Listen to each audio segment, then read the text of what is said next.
ముందు పప్పు ఎలాగనేది చూద్దాం ఒకసారి. మన యూట్యూబ్లో మొత్తం ఫుల్ రెసిపీ అప్లోడ్ చేస్తున్నాను చూడండి. అండ్ ఈ వీడియో స్టార్టింగ్ మొత్తం కూడా చూడండి ఒకసారి.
పప్పు అయితే అయిపోయింది, వేడివేడిగా పప్పు అయిపోయింది.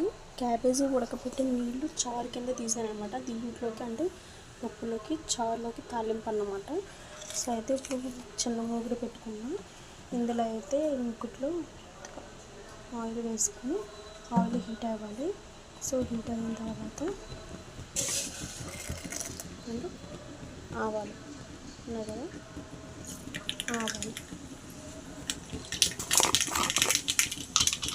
ఆవాలలో ఉంటుంది. అలాగే జీలకర్ర చూసి వేసుకుంటే సరిపోతుంది. అలాగే మినప్పప్పు వేసాక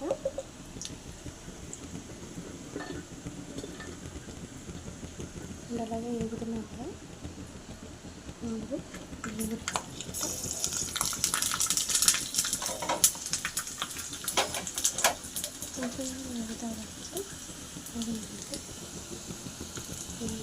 ఎగుతున్నాను.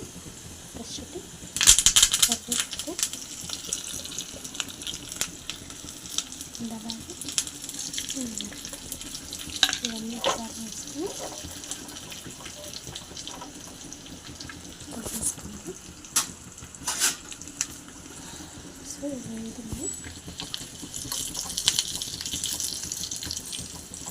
పొట్టు తీసుకుని ఉల్లిపాయలు వేసుకొని 2 minutes ఫ్రై చేసుకోండి.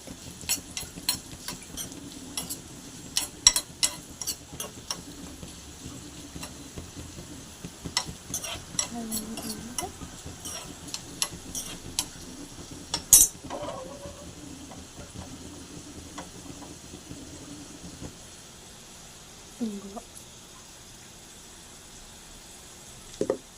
వేసుకొని ఫ్రై చేసుకోండి.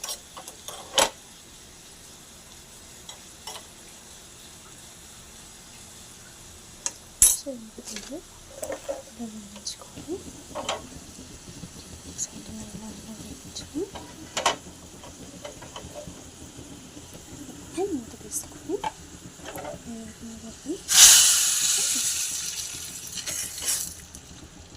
అంతేనండి. పప్పు తాలింపు అయితే కంప్లీట్ అయిపోయింది. ఇక్కడికి పప్పు అయిపోయింది.